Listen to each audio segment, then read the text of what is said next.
তো পাগল না, আমাকে সমাজ পাগল বানিয়েছে। আমিও তো একজন ভালো ফ্যামিলির ছেলে।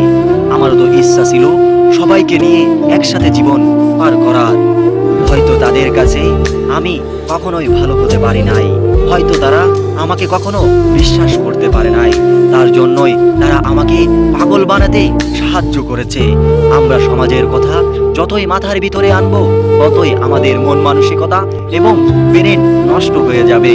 আমাদের সমাজ মানুষকে ভালো হতে দেয় না, খারাপ হতে সাহায্য করে।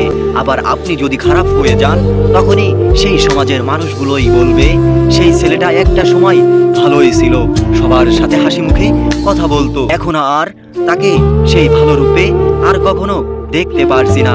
কিভাবে পাগল বেশে ঘুরে বেড়াচ্ছে। হয়তো এই সমাজের মানুষ আমাদেরকে কখনোই ভালোভাবে মেনে নিতে পারবে না। তাই তো আজ হাজারো ছেলের পরিণতি এমনই হয়েছে, রাস্তায় রাস্তায় ঘুরতে ঘুরতে পাগল হয়ে গেছে। হয়তো নিজের প্রতি খেয়ালটাই হারিয়ে গেছে। জীবনে কি করব, জীবনে কি হবে, এটাই ভেবে ভেবে অনেক ছেলে রাতের আড়ালে বোবা কান্নায় ভাসছে।